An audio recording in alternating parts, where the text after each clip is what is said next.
Dear students, आज हम कक्षा 12 में पढ़ाए जाने वाले महत्वपूर्ण विषय भौतिक विज्ञान में कूलाम के नियम का अध्ययन करेंगे। कूलाम का नियम, कूलाम्स लॉ। इस नियम के अनुसार दो स्थिर बिंदु आवेशों के मध्य कार्य करने वाला आकर्षण अथवा प्रतिकर्षण बल दोनों आवेशों की मात्राओं के गुणनफल के अनुक्रमानुपाती एवं उनके बीच की दूरी के वर्ग के व्युत्क्रमानुपाती होता है। यह बल दोनों आवेशों को मिलाने वाली रेखा के अनुदिश होता है। इस नियम में चार बातें स्पष्ट हैं। नंबर 1 कि जो आवेश हैं वो बिंदु आवेश हैं। नंबर 2, ये दो बिंदु आवेश आगे। नंबर 2, इनके मध्य लगने वाला जो आकर्षण है अथवा प्रतिकर्षण बल, अगर दोनों समान आवेश हैं तो प्रतिकर्षण है, अगर एक प्लस और एक माइनस विजातीय हैं तो इनमें आकर्षण बल होगा, जैसे कि नीचे दिखाया है। तो मैंने कहा चार बातें स्पष्ट हैं। एक तो जो आवेश हैं वो बिंदु आवेश होंगे। नंबर 2, इनके मध्य जो आकर्षण अथवा प्रतिकर्षण बल है वह इन दोनों आवेशों की गुणनफल के समानुपाती यानी Q1 इंटू Q2 के समानुपाती होता है। नंबर 3, जो इन दोनों के मध्य बल लग रहा है F बल इन दोनों के बीच की दूरी के वर्ग के व्युत्क्रमानुपाती होता है। और नंबर 4, जो ये बल लगता है यह जो है इन दोनों आवेशों को मिलाने वाली रेखा के अनुदिश होता है, चाहे बाहर की ओर हो चाहे अंदर की ओर हो। तो माना कि दो बिंदु आवेशों Q1 Q2 के बीच की दूरी r है। ये देखिए ये विजातीय आवेश हैं, ठीक है। कूलाम के नियम के अनुसार दोनों आवेशों के मध्य लगने वाला आकर्षण अथवा प्रतिकर्षण बल नंबर 1 इन दोनों आवेशों की मात्राओं के गुणनफल के समानुपाती होता है। तो दोनों आवेशों का गुणनफल हुआ Q1 इंटू Q2। नंबर 2, इन दोनों के बीच की दूरी के वर्ग के व्युत्क्रमानुपाती होता है। अब 1 और 2 से क्योंकि बायां पक्ष समान है तो दायां पक्ष भी बराबर हो जाएगा।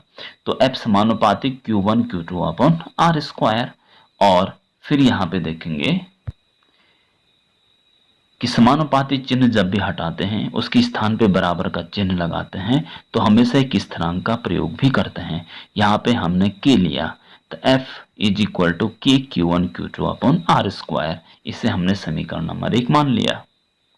अब देखते हैं यदि दोनों आवेशों को निर्वात अथवा वायु में रखते हैं तो अर्थात Q1 Q2 दोनों आवेश जो हैं निर्वात या वायु में रखे हैं, ठीक है।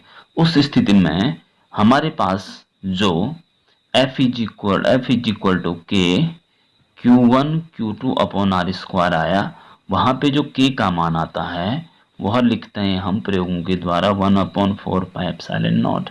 और जो ये मान है ये होता है 9 गुणा 10 की घात 9 न्यूटन मीटर पर कूलम स्क्वायर, जैसे कि यहाँ पे लिखा है, ठीक है।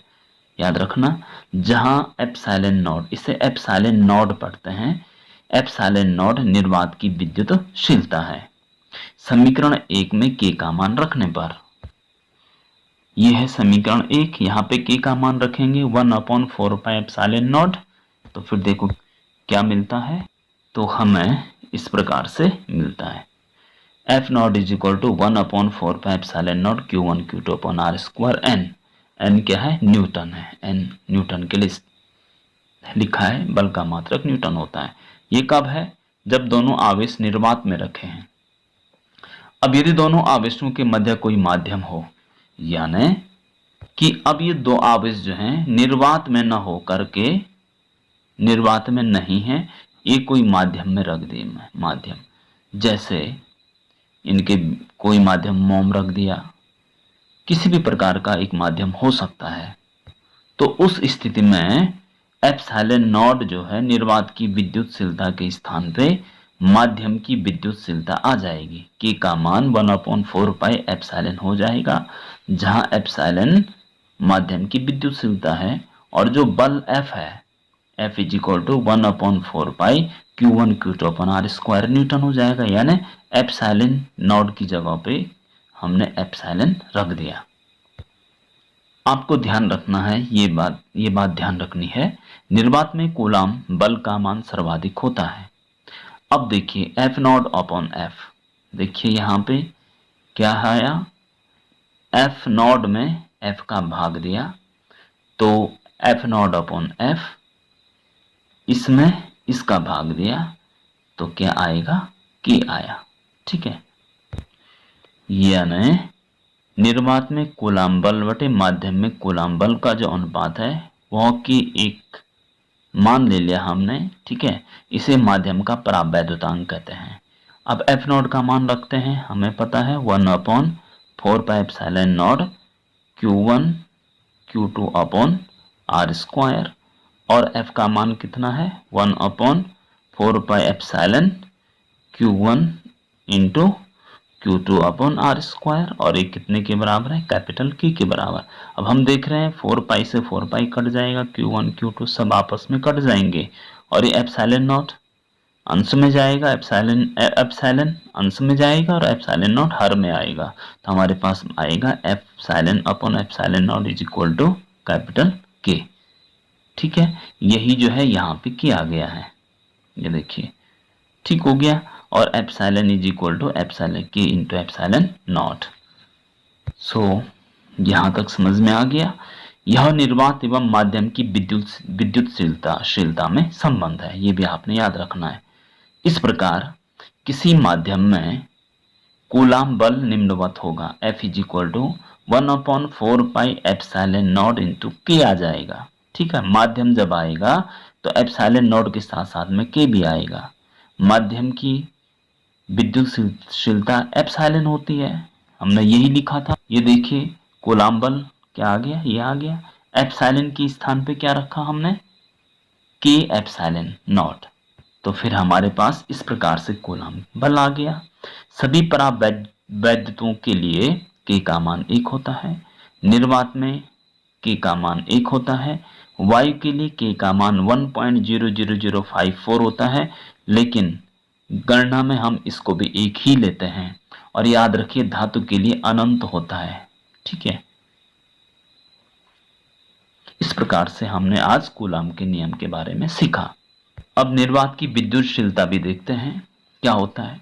हमको पता है 1/4πε0 इज इक्वल टू 9 इंटू 10⁹, हमने लिखा था इसको ऐसे, और 4πε0 इज इक्वल टू, इसको अंश में लेंगे तो इसको हर में लेके आएंगे इस प्रकार से, और epsilon not is equal to 4π भी भाग में जाएगा यहाँ पे, इंटू 9 इंटू 10⁹, और इसको हल करके आता है मान 8.86 इंटू 10⁻12 कूलाम स्क्वायर न्यूटन प्रति न्यूटन मीटर स्क्वायर। इस प्रकार से एप्सिलॉन नॉट का मान भी प्राप्त होता है। धन्यवाद, थैंक यू।